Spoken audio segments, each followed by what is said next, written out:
Hi. I think I saw on maybe your YouTube video or on the website, just this idea of, I think you were talking about how are we not universal consciousness? I don't know, there are points where I can kind of intuit, like there's a kind of an intuitive sense that yes, that could very well be true, that I am a universal consciousness, but at the same time there's a good bit of skepticism as well. I don't know, I can see that maybe on a qualitative level my consciousness is no different from her consciousness, your consciousness, but for experientially to actually, I don't know, to make that leap that the consciousness is the same, although they're qualitatively similar, I don't know, I can't perceive past, the confines of this body. And I guess that's what's keeping me from proving it to myself, or yeah. I mean, I think that's where the heavy skepticism comes from. Yes. So, if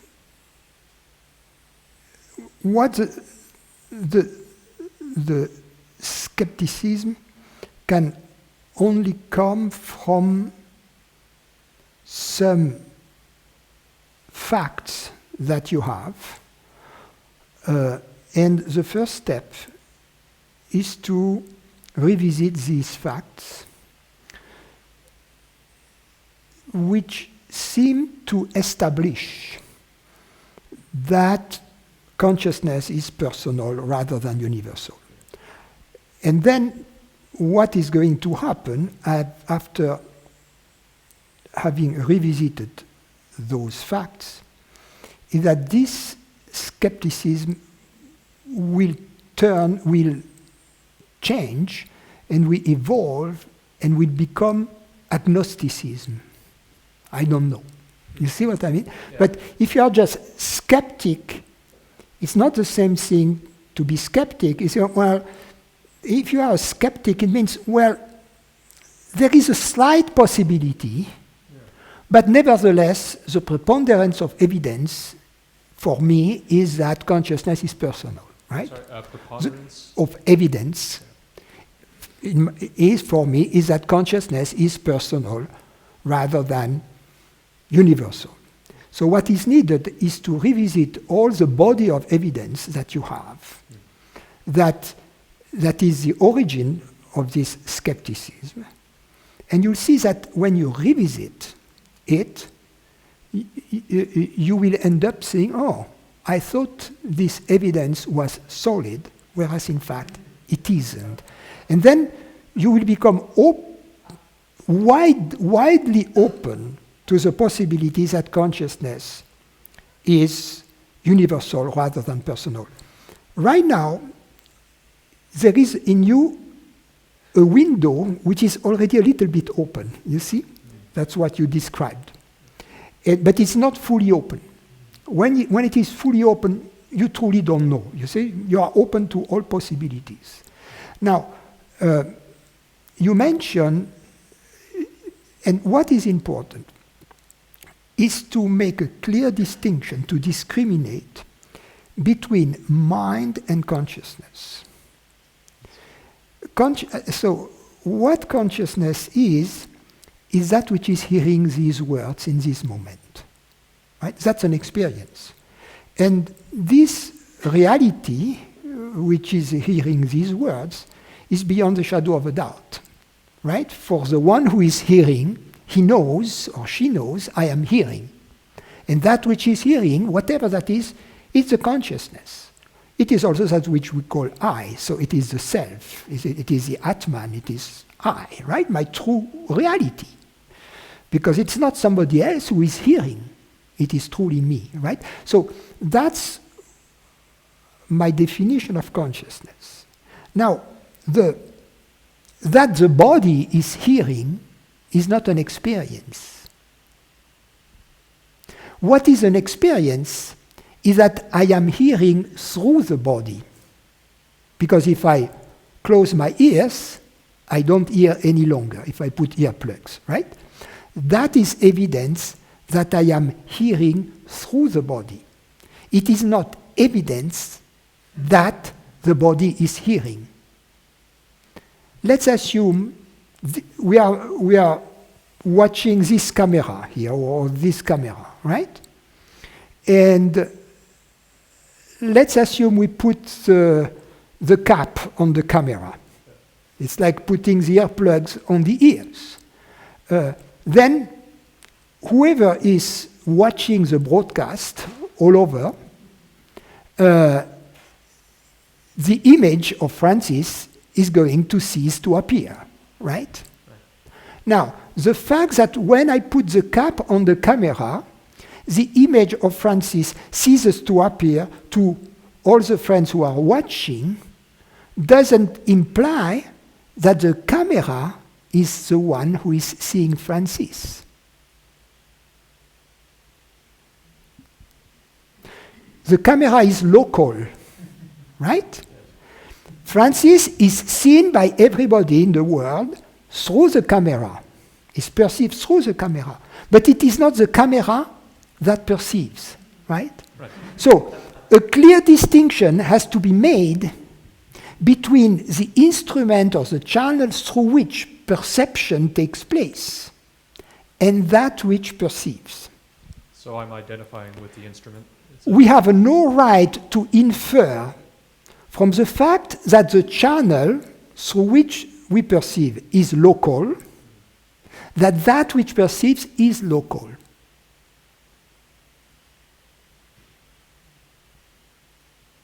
It makes sense. I guess it's just, it's that it makes sense, but at the same time, does that necessarily imply that it's universal? Yeah. I am not saying that it implies it, but I am saying that it doesn't imply that it is local. Right? True. In other words, we were drawing a false inference. Yes. You see, there was something erroneous in our reasoning. We were drawing from an experience the wrong conclusion. The correct conclusion is, I don't know. You see? And that's that which moves us from skepticism to agnosticism. You see? So is that I don't know as far as we can go with it?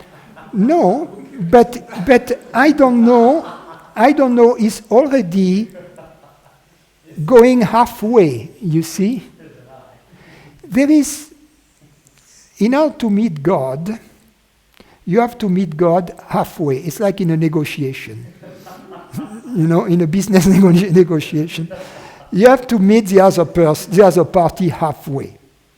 So, you have to do your job, and your job is to truly move from skepticism to agnosticism. That's your meeting God. And don't worry about what God's job is to move you to this halfway place. You see what I mean? That will happen the moment you are truly open to this possibility without any restrictions. And then you will have the desire to experience that. And this desire, as you liberate yourself from your skepticism, what is going to happen simultaneously is that the desire for the experience of pure consciousness will grow in you. And at some point, this desire, when you are fully open, becomes overwhelming and becomes stronger than your fear. You see, because your desire for knowing who you are becomes stronger than the fear of knowing who you truly are. You see? There is a kind of point of no return. It's like when you move from planet Earth to, let's say, to the sun. At some point, you reach a place where the gravity force that takes you back to Earth and the one that takes you to the sun balance exactly each other, and at which point, if you move 1 inch closer to the sun, you start your free fall, right? So that's a little bit like this. So do your job, and don't worry about God's job, which is to meet you halfway, you see. That's... And this job is the investigation. That's the self-enquiry, which is, in fact, to revisit all the false notions we have about who we are. We believe to be a separate Atman, right? There is no such a thing. There is only one Atman. And when we liberate what we believe to be from all these superimposed limitations, then when Atman is just allowed to be whatever it is, then it meets Brahman. You see, and they turn out to be one and the same. So that's the first part. And the first part of the investigation has to be very thorough, because it is not only an intellectual investigation, but it also has to revisit the feelings that tell us, or seem to tell us, I am separate. You know, like we did in the meditation today, this type of approach also is important. So the investigation has to be thorough and to cover all the realms of human experience. But you start somewhere, you know, like coming here, it's already a start, you see what I mean? So you start somewhere and gradually everything unravels. And so is that, I mean, until that point, there's a lot of active doing. Sorry, I don't know if I'm making sense. Yeah, research, yes. Because as we say, you say, it's also a good illustration of the difference between personal action and impersonal action. The search for the truth, the investigation, is the perfect example, is a case in point of impersonal activity. You see? Because there is the illusion of being a separate entity never wants to discover that it is an illusion. You see what I mean? Therefore, the investigation of ignorance never comes from ignorance, any more than a bad guy never investigates himself, right? Or never write to the DA to confess that he's the one who did it, right? I mean, they are really dumb bad guys, right? So sometimes Jay Leno shows some of them, but ignorance is not a dumb bad guy. It's a bad guy, but not dumb, very, very smart. So they never want to self-investigate, really, or to confess. So the desire to investigate always comes from the absolute. And what you will discover is that as you begin the investigation, there is an enthusiasm for it within you. And this enthusiasm can only grow. And this enthusiasm is already somehow the light that shines from the self, that begins to be perceived in you, to make itself known. It is a peace, you see? So that's, and once you have begun it, you're cooked. Too bad you shouldn't have come here. I had a bad feeling about this place. Yeah, it's a trap.